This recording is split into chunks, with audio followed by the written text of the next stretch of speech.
Mobile hunters, are you looking to make the move to saddle hunting this year? Or maybe you just want to add a few new pieces of gear or upgrade your current saddle gear. If that's the case, then head over to tetherednation.com where they've got all mobile hunters covered.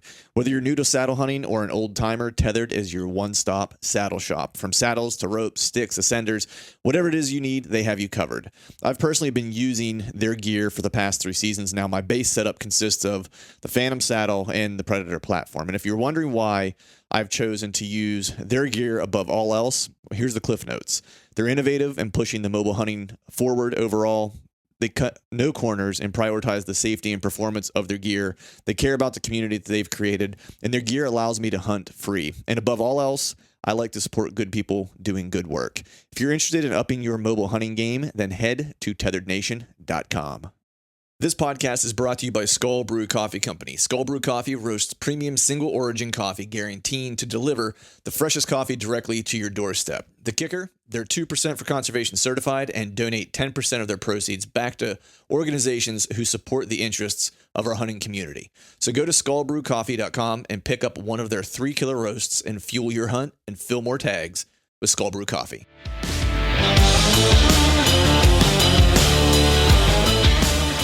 Welcome to the Truth from the Stand Deer Hunting Podcast, brought to you by Skull Brew Coffee Company. I'm your host, Clint Campbell, and you're listening to episode number 224.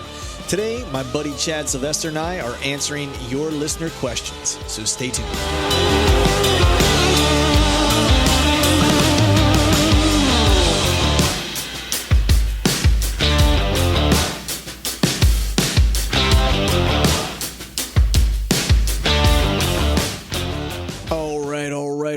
What is up, everyone? Happy Wednesday to you. Hope you're doing well. Hope you are feeling fine. Hope that you had a good holiday weekend. Got to spend some time with friends and family. That's what I did. I had actually headed back to the hometown. I hadn't seen my wife's parents since September, I think. There was some illness in the family and so forth that occurred around the holidays this fall/winter. That kept us from being able to go back to see them. So the last time we actually saw them was over spring, when we were back over the holiday weekend right before you jump into September and so forth. So it had been a little while since we had been back there. And what I had remembered when we had, as we were driving back, was at my dad's property. I had hung a couple trail cameras for him in September and remembered that I had never gone to check them. And so I was super stoked to check them because I know my cousin actually hunted the property a couple times and had seen, I don't know if he saw him while he was hunting, but I know he saw this just hammered deer, I think either walking off of my dad's property or walking onto the property when he was driving in or leaving either before or after one of his hunts. And it was a pretty big deer. He took some video of it and he had enough time to take some video of it and send it to me, or send it to my dad. My dad sent it to me, and it was a big deer. So that was pretty cool. And so I never made it back to try to hunt him or anything like that, because I was gone, most of the fall for, out of state and so forth. So I was interested to go back to just see, he's owned it for a couple years, and I think I've hunted it maybe twice or 3 times maybe in the past couple years.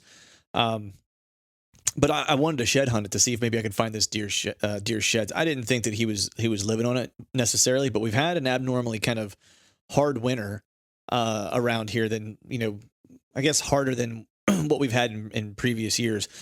And there's a handful of really good thermal cover on this property. And so I thought, man, if there's anywhere that he might have dropped sheds if he was spending any time on this property, that it might be here. And then on the opposite side of the road, they actually clear cut. The neighbors did a big clear cut. And so it's going to be slamming, on the neighbor's property in next year and the year after, for a couple years after that, once that starts to kind of fill in a little bit. But for this year, there's really no cover there. There's no food there at the moment.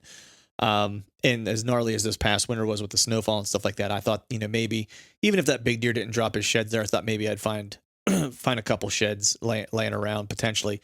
Scoured the whole thing, didn't find a single shed. But what I did find was, I think where that deer, if it wasn't that deer, it's another decent buck. I had actually, when I checked the cameras, there was another good buck, if not 2, that were on one of the cameras, and I think I found where they were spending some time. So if there's a decent deer on camera, that might be a place where I can make an ambush. But I had 2 cameras that were hung checked the one camera, and it was an area that I hadn't hung cameras before. I was just kind of curious, and I actually got some good intel there. Two really good deer for the area that were on that camera, and actually found a pretty hammer rub in an area that's kind of like almost like this. It's not CRP, but it's just like real small brushy trees and kind of like tall grass, kind of gnarly brushy little area. So that was cool. Kind of figured out where they were spending some time in that general area, and there are deer in this particular area just nonstop. I think that's more of a rut hunt because there was does all around, but the bucks didn't really show up there in daylight until like mid-October, once or twice, and then of course around prime time, starting around the 28th of October is whenever it really started picking up. So it feels like that area of the property is probably more rut oriented. And really, I think the property in general is just a rut property for the most part.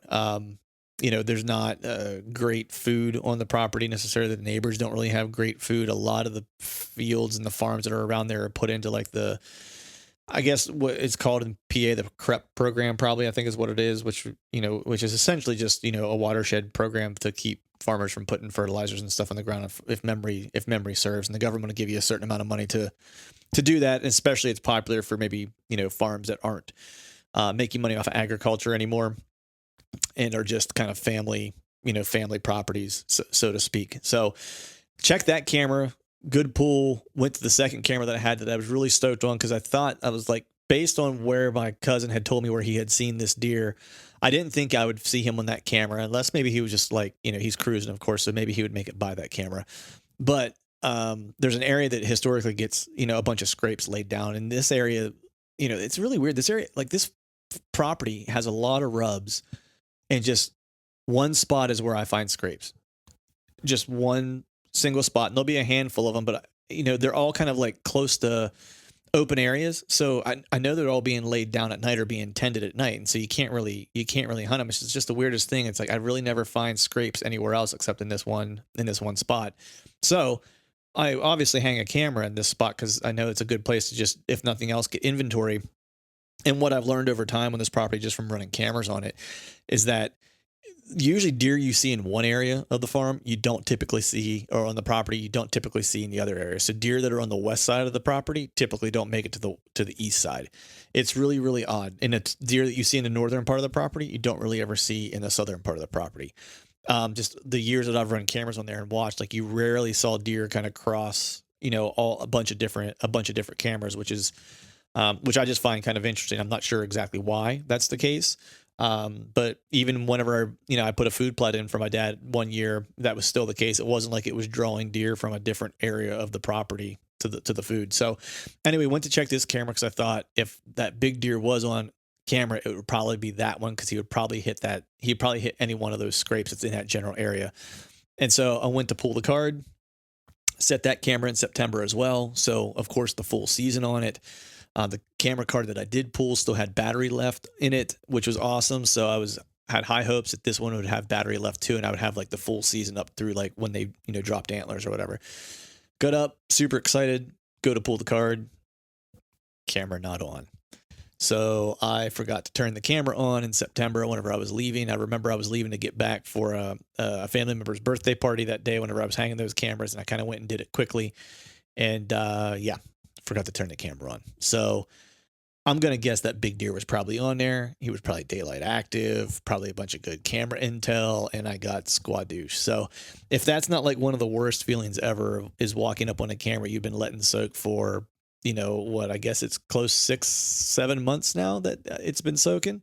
And you've got nothing on it. That's a pretty big bummer. But anyway, not a whole lot is lost because I don't know that I'll even have time to get back to hunt that this year. I have a bunch of good areas around here to hunt this next upcoming weekend, especially since I'm prioritizing going north and getting into the mountains. I'm headed back north this weekend with the dog and the travel trailer, headed back to where I got my butt kicked. I have, I think, a little bit better of a plan, and it's been warm enough recently that all the snow should be gone at this point, so I shouldn't have to contend with that, which will be good. And I have a little bit better of a plan as to how I'm going to kind of break this area down, because there's a lot of public land in this area. I mean, to the tune of hundreds of thousands of acres. So, covering it, you're not going to do. And so you got to not get intimidated and kind of start breaking it down in chunks and find little pockets that you're going to kind of explore. And so I've done that, kind of had a criteria for determining what I'm going to go look at and what I'm not going to go look at. That way I can try to be as efficient as possible. I would like to get up there this time and maybe one more time to scout. We'll see if that actually happens. Maybe a turkey hunt up there potentially. But we'll see. So I'm really hoping, like, if I don't find some decent stuff to at least hang some cameras on this trip, then I'm not sure how often, I'll make it up to necessarily hunt it. If I don't have, great intel to go off of. And it might be one of those situations, if I'm getting smoked around here, I might just make a trip up there and kind of freestyle hunt it. But that's a risky proposition with that much property or that much land to try to freelance hunt something like that. So, but we'll see. I'm holding out hope that this weekend will bear some good fruit. So with that, we'll go ahead and jump into today's podcast. Have a cool show for you guys today. This is part number 2 of the session that I did with my buddy Chad Sylvester from Exodus Outdoor Gear. So we're going to pick this up in progress. The first session was just he and I kind of catching up on our seasons, the good, the bad, the ugly. This session, though, however, is he and I doing a listener Q&A session. So we talk about everything from gear tweaking to e-scouting, buck bedding, podcasting, hottest counties in Pennsylvania to hunt for bow hunting, whitetails, anything under the sun, we pretty much cover in this session. So we're going to go ahead and get jumped into today's podcast. And as always, I want to thank you all for listening. Anyway, so at this point, I think we can jump into the listener Q&A portion of this podcast. Man, this is always one of my favorite things to do with you, is the listener Q&A sessions. People always write in some good questions, and it's kind of like the question we just had. It makes you kind of think, right, about things a little bit differently when because it's not things you necessarily ponder every day. But this one's pretty straightforward. So I'll ask you. You can go first on this one. Any gear changes that you have for this year? Is there any updates or anything that you're changing with your setup, your bow, sticks, whatever you might be using in the timber? Yeah. 2 big changes. One is a new bow. Oh. I'm retiring the Halon 6, and I have a Nexus 2 being built right now. It's about 3 weeks out. So I'm excited to get that. I should say I'm retiring the Halon 6. I'm still keeping it for a backup bow. I know a lot of guys sell their bows or whatnot, but it's been one of my favorite bows I've ever owned. So in the past, I've regretted, selling my past bow and not having a backup in case something dumb happens. So I'm going to hang on to that and just keep it as wall art, I guess. But excited about the new Prime, and I'm making some type of big upgrade in glass, whether that is a stronger magnification pair of binos or a spotting scope, or possibly both. Those are the 2 big things. And there's a bunch of small stuff for this Western trip. There's a good chance it's going to be a backcountry backpack hunt, at least part of it. So there's camp equipment Tents, that needs to be purchased. Like Yeah. Nice. That kind of stuff. So, but the bow and new glass are the 2 biggest things, which, the bow is the bow, that's everybody gets a new bow every so often. You just got a new one. But the glass, I think, is going to be a big part of Kansas too. Oh yeah, for sure. Yeah. No doubt. It's interesting, man. You're making the switch to Prime from Matthews. That's a jump. What was it about the Prime that was selling you? Well, it's the versus first a Matthews bow or I mean, I guess what all did you shoot? So, the reason I went with the Nexus or the Nexus 2, I've had several times this year where I've had my bow at full draw for a long amount of time. Actually, the last 2 years. And I mean, like over 60 seconds, which 60 seconds doesn't sound like a lot. Dude, when you're holding the bow back, that's a long ass time. It's forever. And at the end of that, like, there's been a couple times where I've had to let down. One of the does that I shot in the late season here, I drew on her 3 times just because, like, I was holding, and then something happened, didn't have the shot, and I had to let down, move my bow over to the other side of the tree or whatever. So Prime's always been known for kind of their back wall and the amount of let off, like you're holding next to zero weight there. Yep. So that was one thing that I liked about it. The other thing, the Nexus platform is the first, to my knowledge, it's the first bow they've really gotten real speed out of. So the IBO speed's in the mid 340s, which for prime is a lot faster than anything that they've ever done in the past. And they've done a better job with making the bow more efficient than their recent models. I know like their Black Series guys complained about the hand shock and about the noise because, the bow just wasn't quite as efficient for whatever reason. I mean, I'm not an engineer, so I don't know why, but they seem to have that stuff figured out in this platform. So, and it's like, I don't know. I'm kind of, I don't want to say a hater, but like you get guys that are just like, that's why I never shot Matthews before is growing up. That's all everybody talked about was a solo cam. Matthews this, Matthews that. And I didn't want to shoot Matthews just because everybody else was shooting one. So I shot Bowtech, it seemed like forever.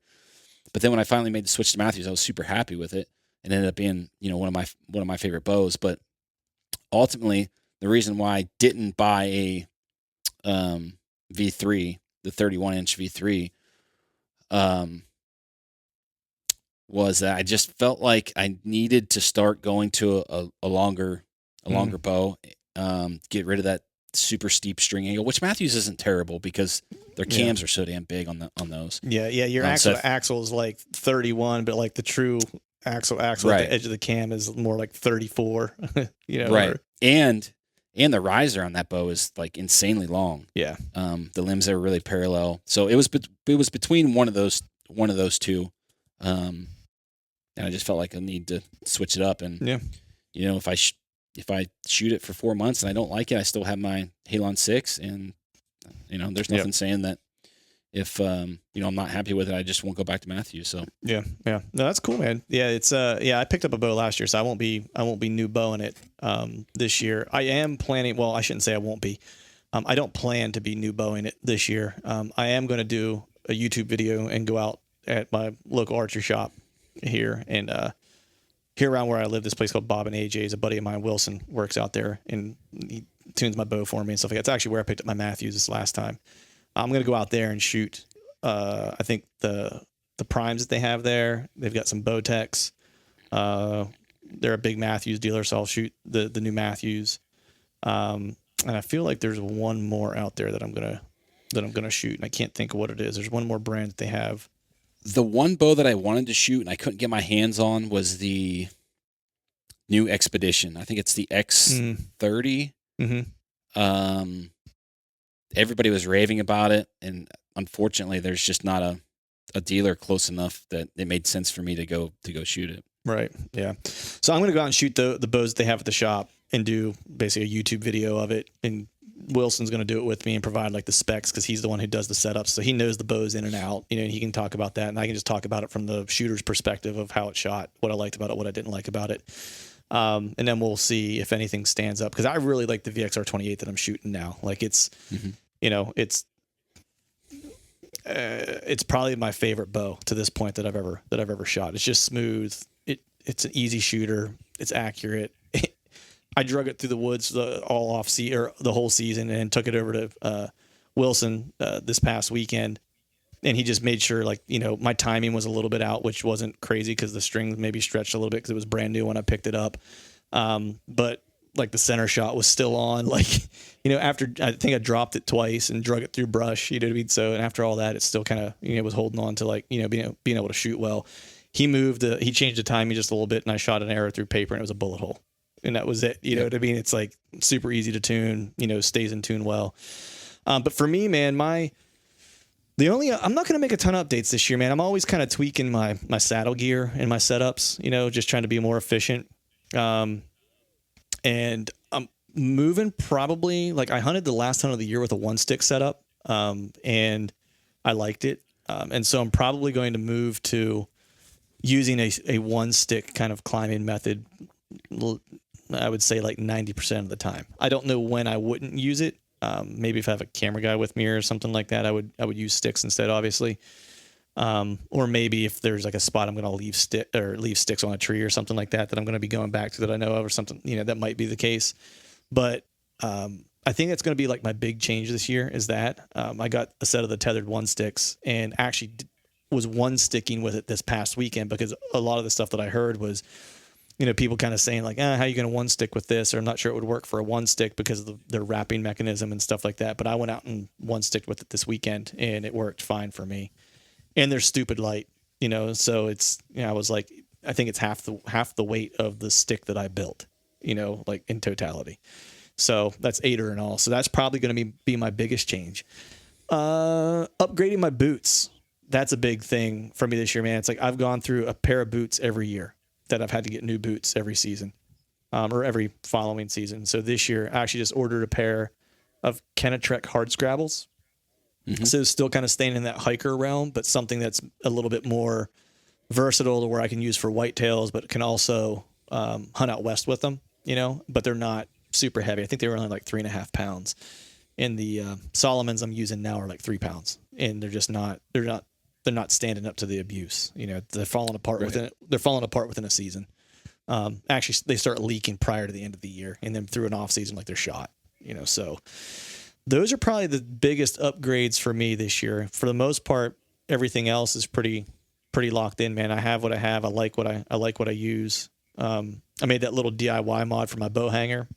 Other than that, that was cool. Yeah. Out of Kydex, so it's all attached to my bow, so I can just slide it into my hish strap when I'm in the tree. Yeah, that's it. Nothing too crazy. Just those minor things. It's nice when you finally get a system together, man, and you're not like changing out huge pieces of your gear from year to year, because I've gone through that and it's just a pain in the ass. Yep, it is. So. All right, here's another one, maybe more specifically for me, but you can weigh in on this because you know people from all over. But this person's asking the hottest county to deer hunt in Pennsylvania. My answer to that is none of them, and wherever I'm not, or not wherever I'm at is maybe a better way to put it. No, I mean, in all honesty, I think, and I hate even saying it on the podcast, and I've tried to downplay it maybe a little bit, but PA has gotten increasingly better. Even just shit, man, like 3 years ago, like I was having a hard time finding the caliber of deer that I found this year on public, so I don't know like where the hottest is. Like, depends on what you deem the hottest. Are you looking for are you looking for like deer density numbers and encounters? Are you looking for big deer? It just depends on what you're looking for. But there's a ton of little honey holes in PA now that I think you can kind of drop into that are, Litzinger and I were kind of joking about it the one day. He was like, he's like, he and I think Johnny Stewart, those two were talking about, kind of joking about that. Another 10 years, Pennsylvania is going to turn into the next Ohio because it's starting to get a better caliber of deer. And people just don't quite know about it yet.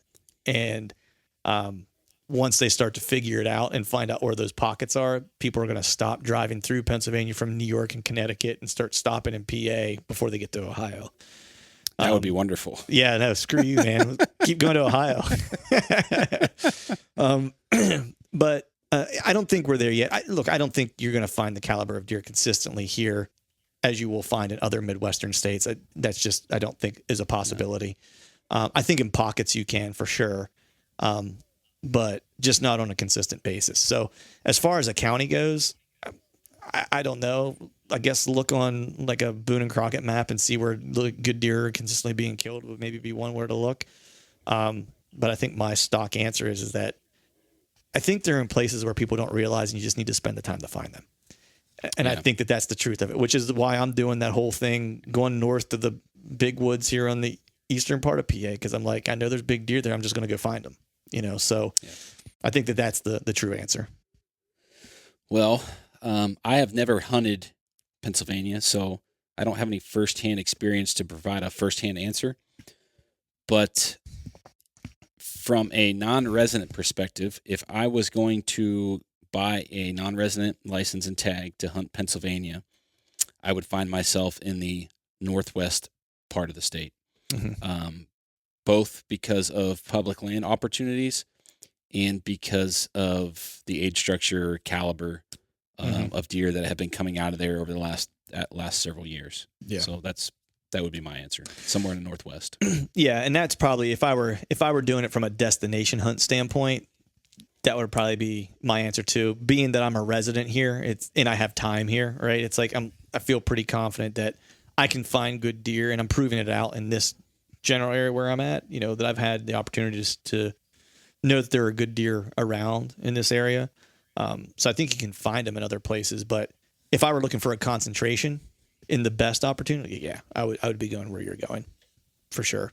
Just land opportunity unto itself would give you the chance to kind of roam and have a better chance to find a nice pocket of things without having to jump parcels or jump pieces necessarily, or pick up camp, if you will.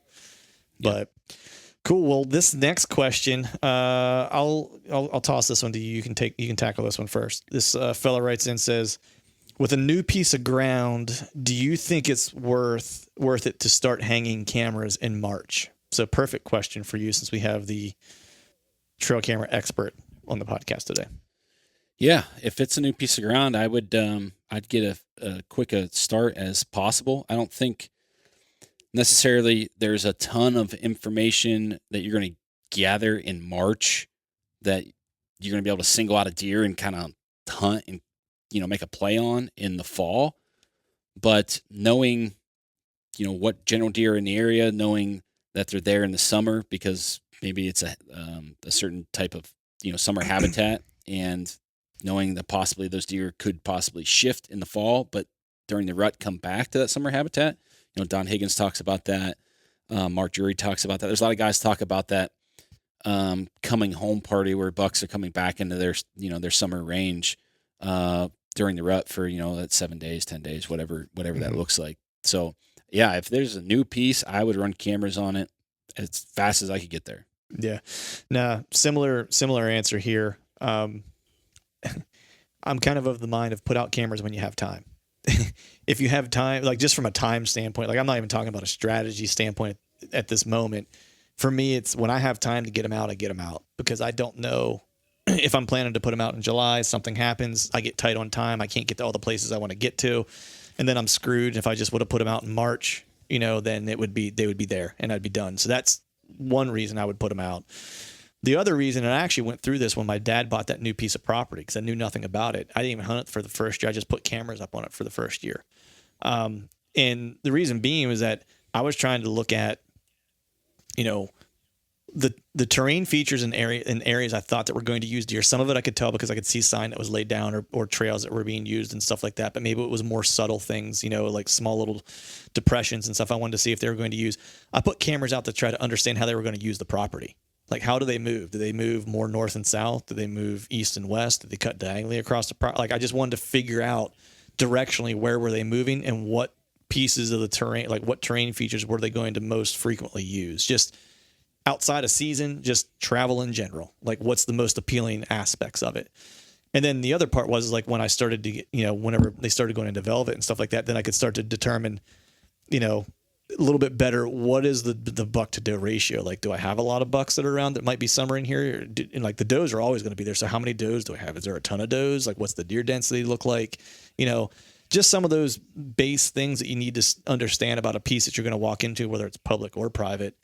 So you have a base knowledge of what the hell is going on that piece of ground before you walk onto it.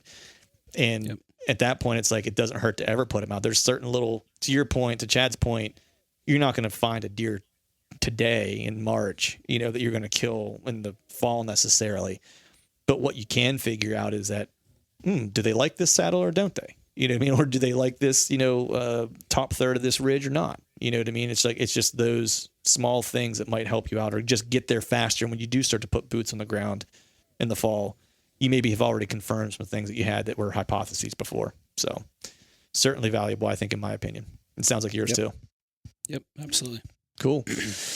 So this next fellow writes in, says, when and where are you coming to Kansas? He says, I'm south of Wichita. So I don't know that we can divulge the where. We can maybe speak in very general terms. That's a loaded question. So, but we can say the when. You want to take this one first? I'll see how much you dance around the where, and then that'll help me. Well, I'll give them the where. We're going to be west of Wichita. There you go. West of Wichita, and we'll be there in November. Yes. I don't know that I need to add anything to that. I think we're going to be. I'll add this. We're going to be where hopefully the deer are, west of Wichita, in some areas that don't have a lot of trees. I think that's the other thing is I think just topographically speaking, when Chad and I've kind of talked about it, just some stuff that we've maybe picked up. And if anyone has listened to the session I did with John Eberhart, we talked a little bit about Kansas, and he talked a little bit about looking at those like runoffs and stuff like that, which can be good. But then I've talked to some other folks that were like, and you kind of want to stay away from those. You know what I mean? Like those are going to just attract people. So, that's if there are people where you're at, you can bank on them being there, and in like the river bottoms and creek bottoms and stuff like that. Stay away from that stuff and try to find like unique little land features that are kind of seem like they're out in the middle of nowhere. You know what I mean? And those are the areas that almost act like deer magnets or whatever. So maybe that's a better answer or a little bit of an addition to the where answer. Cause we'll do a wrap up podcast after we go to Kansas and come back, and we'll tell everyone where we're at. So that sounds like a deal. Yeah, there we go. All right. So this fella here writes in and says, so similar to the previous, maybe not. How do you break down a large piece e-scouting? Do you have a system in place to narrow down? Good question. Yeah. So do you want to take this one, or you want me to take a stab first? Yeah, you can take a stab if you want. All right. So yeah, it's a lot of it's a lot of time behind the computer screen, and then hoping and praying when I get. No, I'm just kidding. No, it's it's a lot of the, I think, stock things that a lot of people have talked about before. I think at the base level, it's avoiding where people are going to potentially be. It's all. I'm not going to reiterate all those things. The hunting public has done a great job of kind of like talking through like how to like X out spots on maps really, really quickly. So I follow a similar process that they do in terms of trying to get away from people, easy access, going to mark that off right away. I think the one thing for me is it depends on what the terrain and topography kind of is of the area I'm going to be hunting, because it's a little bit different from place to place. So if I'm going somewhere like where Chad and I hunt together in the Midwest that has, a lot of topo and stuff like that, it's like I'm going to try to like not just signal out after I do my deduction of like 90% of this is not where I'm going to hunt, and then focus in on that 10% that I'm interested in based on access and all the things I just kind of mentioned. Then I'm going to start looking at what are the terrain features that I think are going to be decent setups that deer are going to potentially use. Also in context of time of year, you know what I mean? So it's like what you're going to look for early season is going to be different than what you're looking for in the rut versus late season. I'm using rut as an example because that's usually when people are doing what they're doing their e-scouting for is for a trip somewhere. But what I'm not going to do is like, some of this is a little bit of a learning curve too. And so this is something I picked up from Chad in the one particular place that we hunt. Like a lot of times I would look at saddles, and what I learned in this particular area is that saddles are almost surefire way to not see anything during daylight. And so from that learning, when I go to big woods now, I start looking less and less at saddles, and I start trying to find more, like big benches or whatever, or just like big, benches that kind of dump into like an opening that kind of provides like an area for deer to congregate or whatever. And maybe I get lucky and there's a tree dropping acorns in that area, or that there's a scrape there. So it's really trying to look at how like a couple pieces start to come together in those areas. The one thing I've learned by spending time in the big woods with Chad, it's where does that saddle kind of connect with like a ridge system that's kind of long that the deer are going to want to travel, that has like a really significant, bench system that kind of connects with it. Like you find those couple things, Yahtzee, thermal hub, a couple points dumping down into an area. I might not ever hunt that thermal hub because the wind's going to be a bitch and you're going to have a hard time hunting it. Unless that's the only place you have an opportunity, then you have to roll the dice and just go with it. But I'm going to look there and find the sign, and then try to start to backtrack from that sign to figure out, okay, where are the terrain features from here that deer is going to potentially use, or a deer could potentially use. So that's how I would start to break down some of the like hill country or big woods or whatever. For me around here, I go honestly straight to the satellite imagery because I hunt a lot of flat ground and swamps, and I'm looking for, it's super simple. Look for edge. Anywhere there's diversity of habitat, I'm looking for changes in habitat. I want to see it go from hardwoods to swamp, or from swamp to like, like a fallow field or whatever it is. Like I'm looking for those significant hard edges because deer are going to lay down sign there. They're going to use those to travel. And that's a good starting place for me to at least go find sign and figure out where I'm going to go from there. Still not proficient at the flat ground yet. I'm better whenever I have some elevation. The flat ground still gives me trouble, but that I've learned that the hard way on my own, but it's also something that the times I've spent with Dan Enfault, he's reinforced that kind of philosophy for me is that, look, find the edge, work the edge. And if you don't know anything else, or if you can't figure anything else out, just follow the edge until you run into sign. Yep. So, yeah, I mean, you pretty much covered all bases with that answer. There's not a whole lot there for me to really add to. The one thing I would say is that what I started to do last year, a little bit in Missouri, and I've even done it more this year, digitally scouting, is trying to wind map areas digitally. When you start to understand thermals and how wind is going to act in different types of vegetation or water features or even terrain features, if you can pinpoint some of those transitions and edges from bedding, so you basically start at the bedding opportunities first, look at those transition lines, look at those edge lines, and kind of you're guessing really, but guessing where their point B is. So the bedding's point A and some destination type food source is type B. But when you're looking at those transitions, wind mapping that by looking at historical weather data. So you're looking at wind speeds, you're looking at prevailing wind directions, and you can name countless variables, but those are the two big ones. And trying to identify what the wind is going to do in some of those areas, not only for hunting, but also for scouting. Because a lot of times when you're digital scouting, you're framing your hunt probably around the rut. Maybe it's a spot you've never been to. And at times, if you go in and scout that wrong, or with the wrong frame of mind, you can potentially burn a good opportunity if your scouting is on point. Mm-hmm. So I think it's really important and something that no one's really, guys talk about wind mapping while they're scouting or while they're hunting, just to know what this wind is doing at that particular location while they're there. Right. Which is really important. It is, but you only get that one data point, right? It's like because you and I did it when we were scouting last year. We found that one bed and we were like, all right, let's drop some milkweed and see what's going on here. But it was only for that particular wind. And it might be one of those odd areas where it's like, no matter if you have a north, a south, and east, and whatever wind, like you're always going to get a southwest in that spot. Like there are those anomalies that you have. Yes. But you won't know that until you hunted that spot on every single wind, or you've scouted that spot on every single wind. Right. But the cool thing is once you're wind scouting in person, like boots on the ground, whether you're hunting or scouting, and you start to wind map those areas, you get a feel for what the wind does in certain types of terrain, certain aggressiveness of that terrain, like the steepness of the ridge, certain vegetation, certain water features.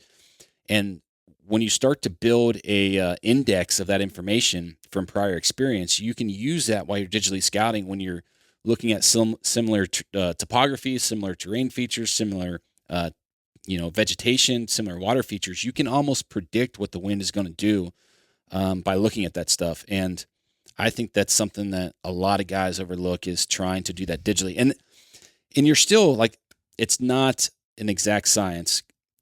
Sometimes satellite imagery is outdated. Maybe the topo map is not even correct.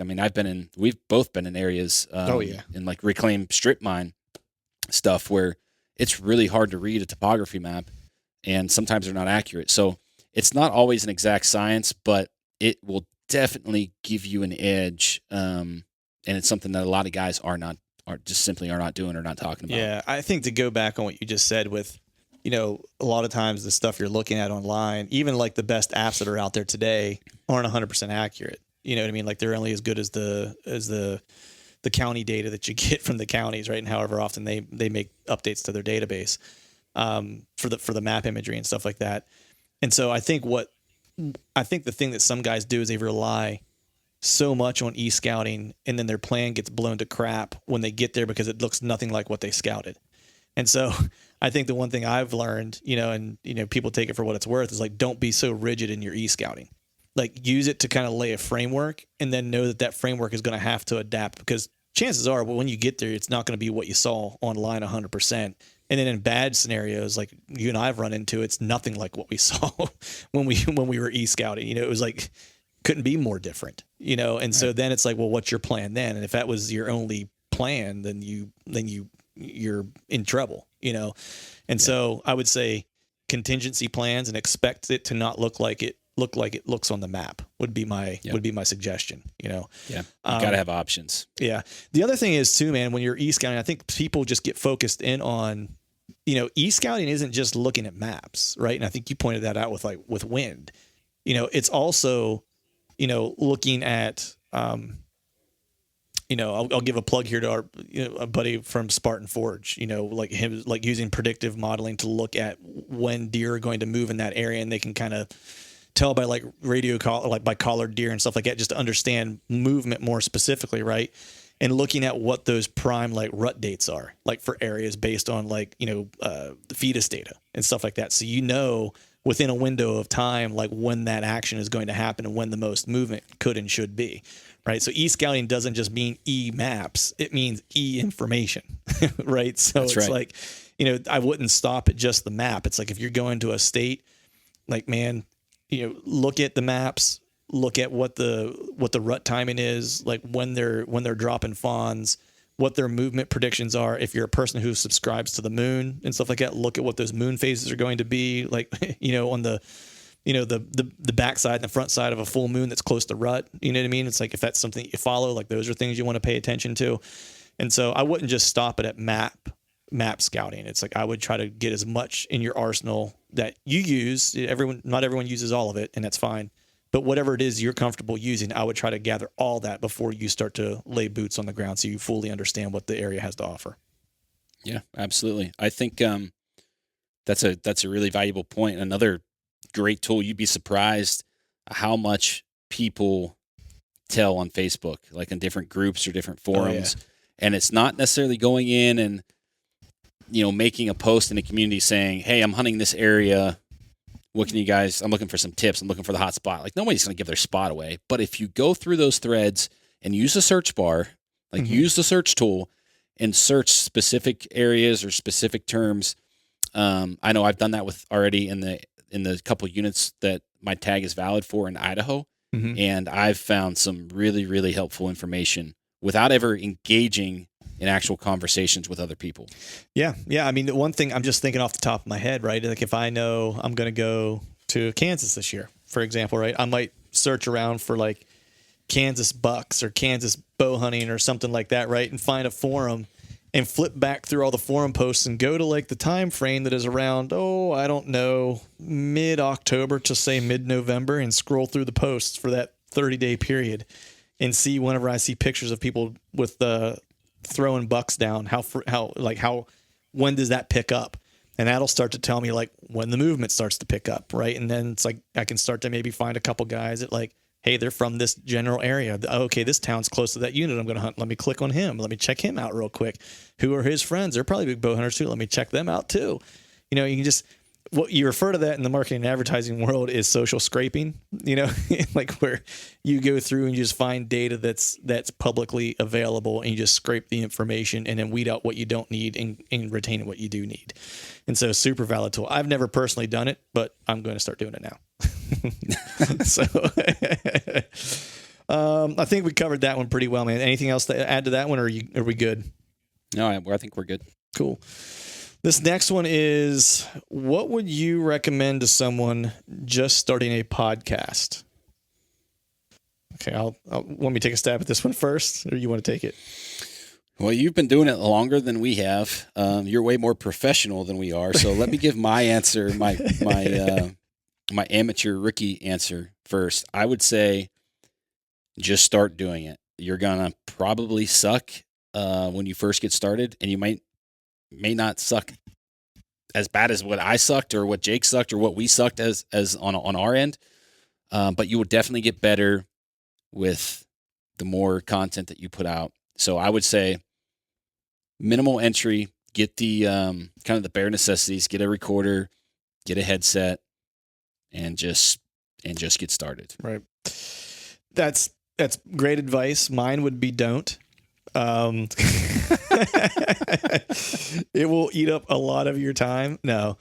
I think everything Chad said is spot on. Like, you're going to suck before you rock. That was my philosophy when I was in a band and we were writing a new song and it always sounded like shit before it all came together. And you were like, man, this riff is killer. It's going to be a great tune. It's going to rip. We just need to get it all together.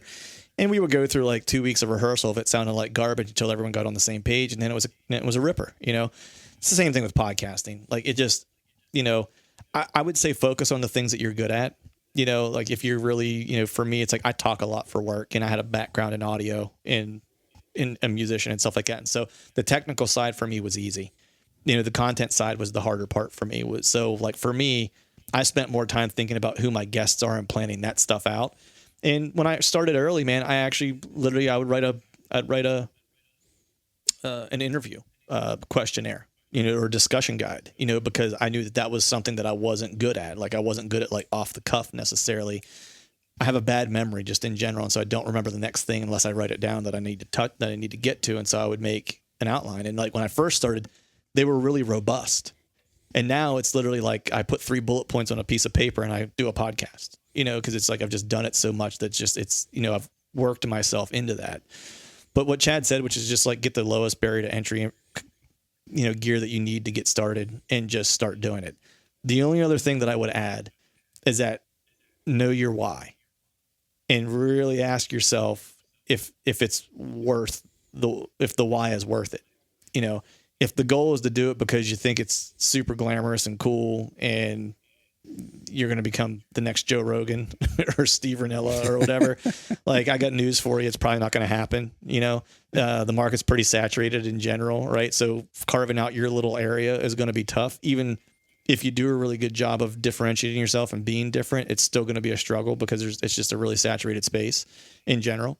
But if you're doing it because you think you're going to make money and you're going to meet brands and whatever, then I would say just don't even waste your time, because it's going to be more work than you're going to be willing to do, because the value you're going to get back in terms of monetary value, your first probably 2 to 3 years is going to be diddly squat. And so you're basically going to do like a good 2 to 3 year run before you really make a dime off of it. And that's just the reality of it. And it's even more so now because there's so many options for, brands to go to market and stuff like that. And they're willing to do it for nothing. So like, if that's your motive, then I would say it's not worth the time. But if your motive is just to kind of like meet people and BS and have a good time and enjoy doing it, then like, have at it, man. Like, rock it out. Like, I think you totally should do it. So I think that's good advice. That's my answer. Anything, do you think we covered that one or anything else to add there? I think that's solid. Solid. Yeah. So minimal entry gear, and then make sure it's something you actually want to do, and don't plan to get paid. It's a free job. The next one is actually, this one's podcast related too. Said, what drove you to start a podcast? So you can take this one first again, if you'd like. Well, for us, it was just another form of, or I guess another communication tool to help educate people on trail cameras. I mean, that was the sole reason that we started a branded podcast behind Exodus. I mean, there's always the intent of, building a following and monetizing that following. For us, that's, product sales.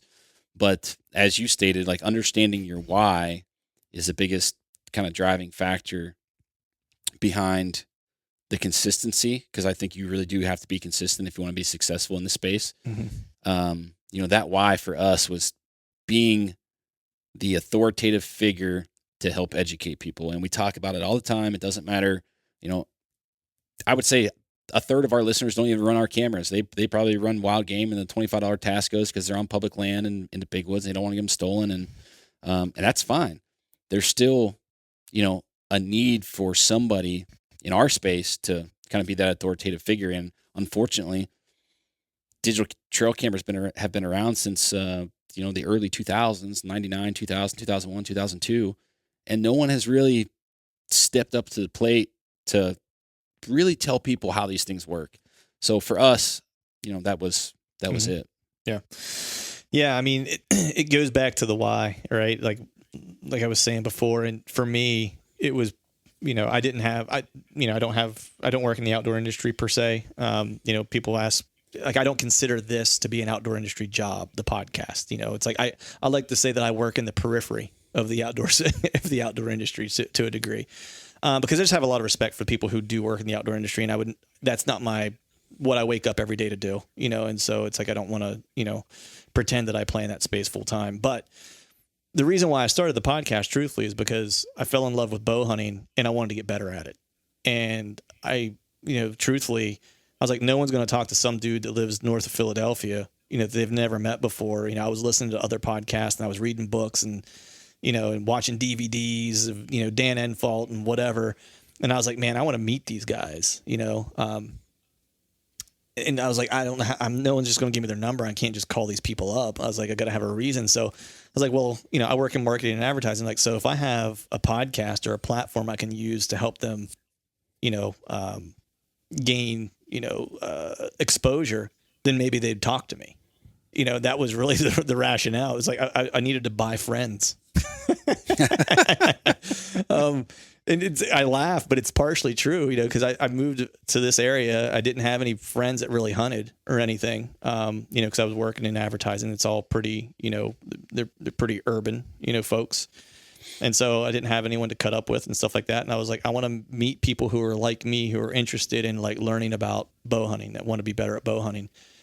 And along the way, it's like, I would like to create like a group of people that I can call my friends, that I can kind of, talk to about bow hunting and create this like community or whatever, and these friendships. And that was really why I started it. And then it morphed from there. And like in all things do, it's like, it never ends what it started to be. And I never thought I would be going into 5 years. I thought literally if it lasted 6 months, I was going to be surprised, and here we are. It'll be 5 years this summer that I've been doing this thing, and met a lot of killer people, met you through the podcast. That was how our friendship started. And you're now one of my best friends, and we hunt together and we have a great time. And, Johnny Mulligan and those guys, I've got the opportunity to talk to the guys that I look at and just think that they're some of the best deer hunters I've ever known of or whatever. And that to me is just super rad. But over time it pivoted from that to where it's like, people were along for the ride to learn with me, which was super cool. Cause I was like, I have questions about things. I'm sure other people do too, and they just don't have a resource to ask. So let me be their resource and I'll ask the question. And then it started pivoting more into, DIY type of stuff. And it just, it grew and changed as I grew and changed. And I never tried to make it anything other than that. It was never more than a reflection of what I was going through, as a bow hunter. And I don't really have any plans and never did to say it's going to be this thing. It's just always going to be an organic thing of who I am and where I'm at in that moment in time. And, and right now it's really focused on a DIY, public land bow hunter, and how can I be more efficient and make some of my own stuff that doesn't kill me? So that's really why I started it, man. That was it. And it'll end whenever I feel like I don't have anything else to offer. It'll be that simple. So do we anything to add to that one, or we think we're good to go there? No, I think we can move on. Yeah, cool. So I think we have like 3 more here.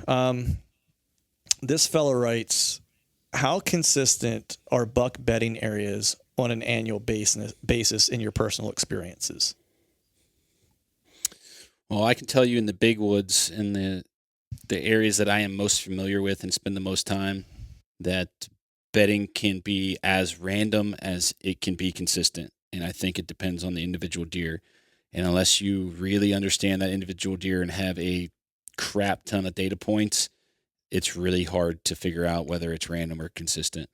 Now, I think that from like a B style perspective, or if you follow that upper 1/3 that Dan always talks about, and, spurs and points, I mean, you can walk some of these bridges and just almost pinpoint where a bed is going to be. And a lot of times there are beds there, but to find one like worn to the dirt where the same deer is using it, year over year over year over year, I just have not had much success with that methodology. Now, I think that you can kind of isolate that area and know that deer is going to be bedded somewhere within that area. And maybe it's a maybe it's 20 acres, or maybe it's 15 acres, maybe it's 10 acres, maybe it's just a point or a spur or a specific spot on that ridge. But to narrow it down to a single bed is really difficult. I think it probably gets a little easier with limited bedding opportunity, like in ag ground or in swamps. But I just don't have as much experience in that to have any input, I guess. Yeah. No, I think my answer would be similar to yours. It's like I've talked about it on the show. It's like I've struggled to find good, consistent bedding, and at times I've located some, that was decent bedding areas, I would say. I think the one thing, like you were talking about, like when you were saying finding specific beds, there's been a handful of times where I found them that were worn to the dirt. And when I say handful, literally it's less than the fingers on my hand, on one hand. The one was that one spot in the big piece where we hunt together, and it was down where they actually clear cut recently. I remember I was like, I'm going to go down here and see if there's a bed down on this point or whatever. And I walked up, and there, sure enough, was a bed on that point. And that was one of those times looking at the map, you're like, man, that looks like there should be a bed right there. And there was. Yep. But for as many times as I've done that, 100 times more often I've gone and looked in those spots and didn't find what I thought I was going to find. I think what I've noticed maybe more consistently is like at least the places that I hunt for consistent bedding would be maybe rut bedding, or what I found and what I suppose to be rut bedding, because those are going to be what I feel like is maybe more consistent based on how the how does are moving, and how they're kind of using it, how they're using a ridge or a scrape that they're hitting frequently, or whatever the case is, and there's a couple in that big piece that we hunt together that I'm thinking of off like a ridge where we see that one bed that's like used every year. It looks like, right. It's always worn down. There's the other one that we found off the other side this past off season. That was below the scrape where we had the cell camera on. We found that bed that was worn down. So it's like and I would assume those are rut beds, because I don't know why they would be bedded there otherwise, essentially, right. But around here in PA, I've not really I've found one specific bed last year, and I assumed it was just a good bedding area. And it was during the summer, because I had bucks all through there. So like, now is it year over year? I don't know. I'll have to monitor it this year and see if it's the same or not. But they all disappeared right after like second week of October. So it's obviously not great for hunting season, so that felt like it was more of like a summer bed. And I think you're right. It's like when you have less bedding opportunities, those deer, it's more consistent. On the family farm, there was one spot that I knew there was a buck bedded all the time. Could never kill the buck that bedded there, because it was off like this, we called it the Raven Cliff. And there was like a big cliff drop on the other side, and he was bulletproof in there. Like you could only really get in one way and out one way, and he would know you were there. You could only walk the field edge to get into him, and he could see you from 100 yards away. You were never gonna get him. And so no one ever killed the deer the deer that bedded in that consistently. There was always one in there every year, because someone would jump him as they were walking by. He would jump out every year. But so I don't know if we answered that. I mean, I think that there's certain areas that probably have annual consistency, and when you find those, mark those and don't tell anybody. Otherwise I think that, like what Chad said, they're probably, at least for my experience, is probably more random and less consistent, would be my opinion. But, all right. The next one is more scouting. This one is, how do you scout Southeast PA with there being such limited, topography features, in this area? So I guess this is more just low-lying flatland, I think, is less specific to like Pennsylvania specifically. So I would go back to what we mentioned before. I don't think we need to spend a ton of time on this one. It's transition lines, hard edges. Like that's the place to start. First and foremost, if it's swampy, if there's an area of swamp where it's wet, like that's the first place I'm going to walk to. One, because it's going to hold sign. I'm going to at least be able to see some sign that's still laid down, most likely, maybe catch some tracks if the dirt's damp or whatever the case is, get a sense of direction, or, whatever the case might be. But I'm really going to look for just those transition lines and hard edges. That's going to be the place that I start. And then clear cuts, they're obviously providing hard edges for you and stuff like that around those edges.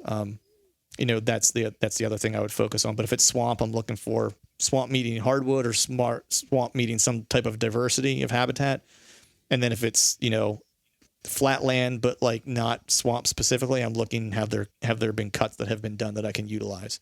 So those are kind of my fail safes. Yeah, I think it's the same. I mean, you're still going through the same steps. It's the same process. You're just taking topography out of the equation. Mm-hmm. So, in a sense, you could say it's easier, but on the flip side, you could say it's harder. Last year, we were looking at some pieces in Indiana and just digitally scouting where we would hypothetically go in and set up or scout or hunt. And a lot of that stuff was going back, looking at those, like you said, transition and edge, and bedding opportunities, and then pinch points or funnels, basically travel corridors between point A and point B. And I don't think that it needs to get much more complicated than that. I think that a lot of times, myself included, everybody is trying to get the entire puzzle put together before they get there. Through e-scouting, and I think you just kind of, you're putting the cart before the horse, to some extent. I think that digital scouting is it should be a jump start to the race to give you a head start. But I still think that you need to be thinking about that area with boots on the ground and confirming, your hypothesis about those locations. Right. I think when I see questions about e-scouting, I think they're all valid, and I appreciate the questions. I think, it's certainly useful, and we use it a lot. But I will say this, that if I have to choose, I want to go just put boots on the ground, and I don't care what the map says. You know what I mean? Like, I'm not saying I don't care. I shouldn't say I don't care what the map says, but I would drop a single pin in an area and be like, it's this, I want to check out this area. I would rather spend my time walking that area than I would trying to dissect that area on a map. That's if time's right. if time's not an issue and you have all the time in the world, then absolutely. Yeah. It's like, I just, if it's something that's out of state, totally get it. But if it's something that's in your backyard, walk it. Because like 100%. What you and I were talking about before is that it might not look the same as it does on the map, and you don't want to figure that out late in the game. You know what I mean? There's a lot of pieces I scouted last year. I scouted every public land piece within a half-hour drive of my house last year. That was what I did with my time free with the pandemic. I just scouted like a crazy man.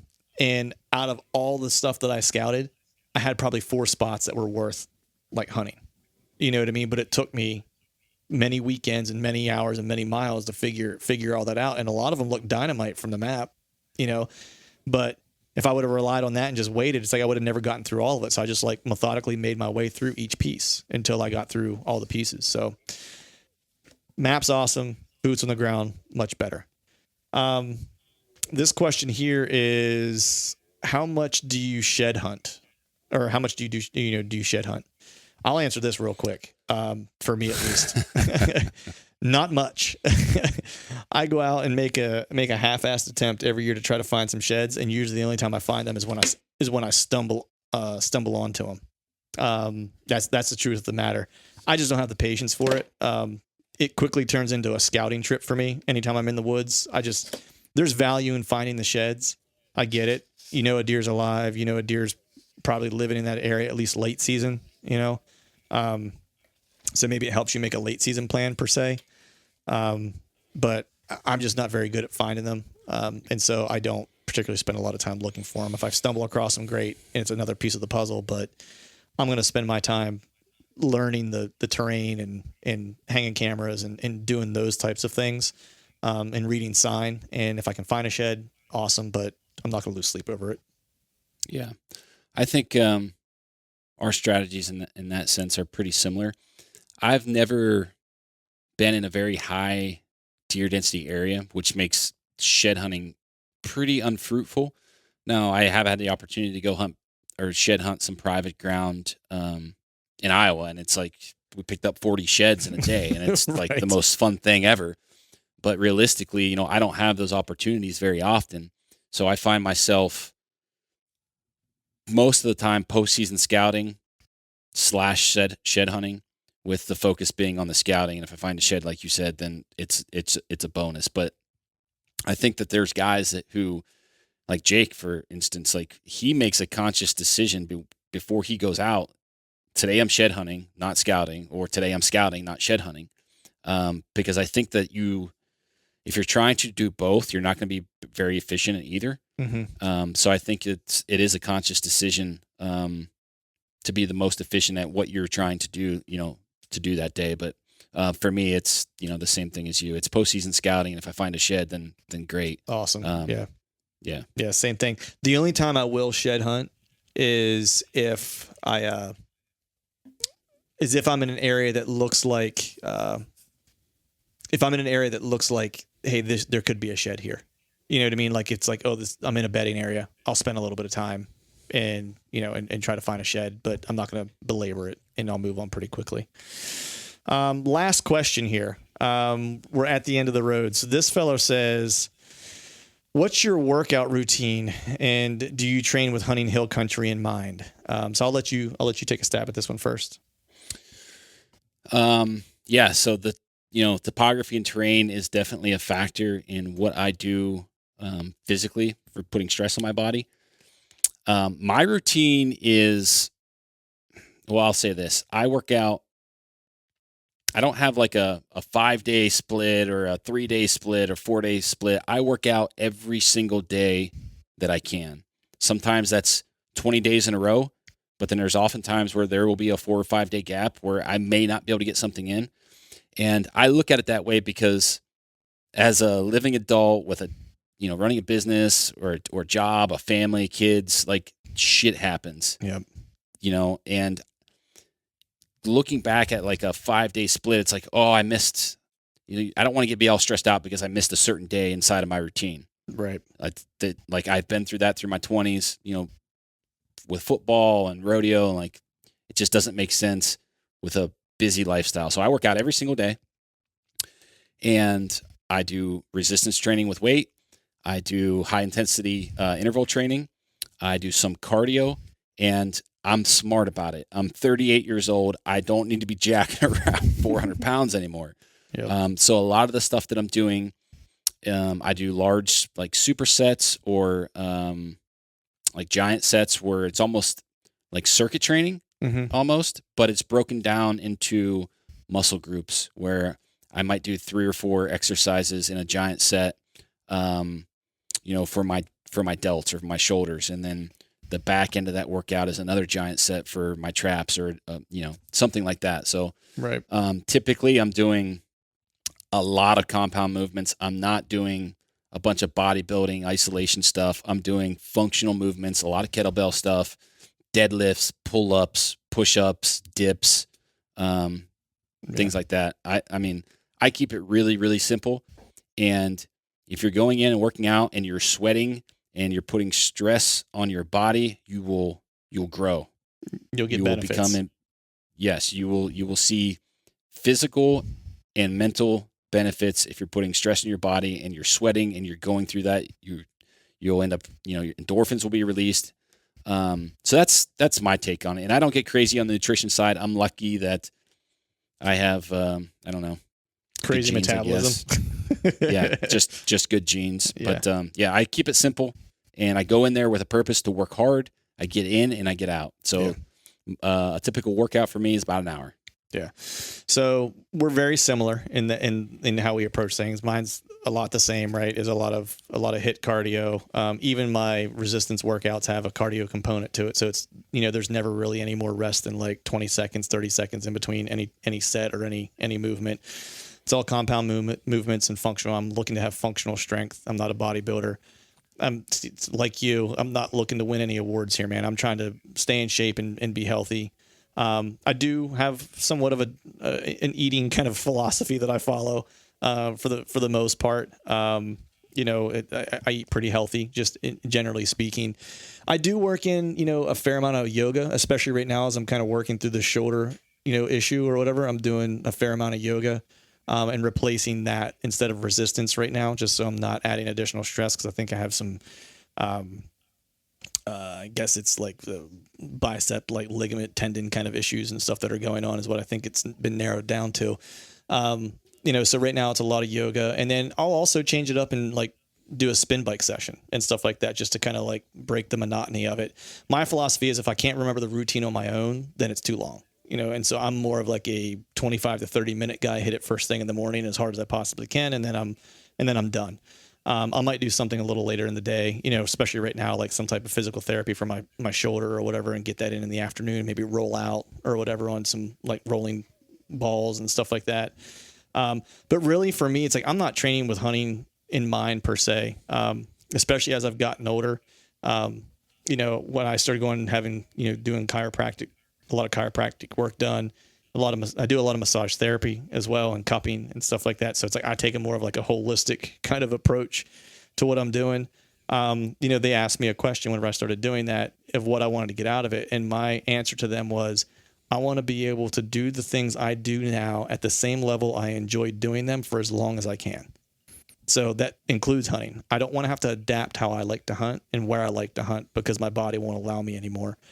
I want to maintain and do maintenance routines on my body to make sure that in 10 years from now, I'm not reduced. That's the goal. It's not to be better today. It's to be as good 10 to 15 years from now. That's the plan.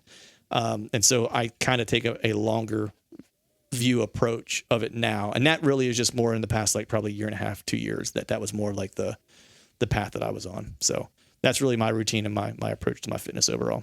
So anything else to add to that? Are we good? Oh, I think, the only thing I would add is that, you don't need to be that's a marathon runner, to kill whitetails. Western hunting does have a physical component to it. Some of the areas that we hunt, they have a physical component to them, but you don't need to be an Olympic athlete to kill whitetails. No, you don't. No. And that's I think a good place to end. This last question this fella asks before I let you run, because I know your phone's about to die,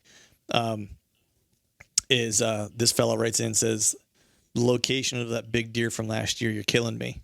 And my answer is, it was mentioned earlier in the podcast.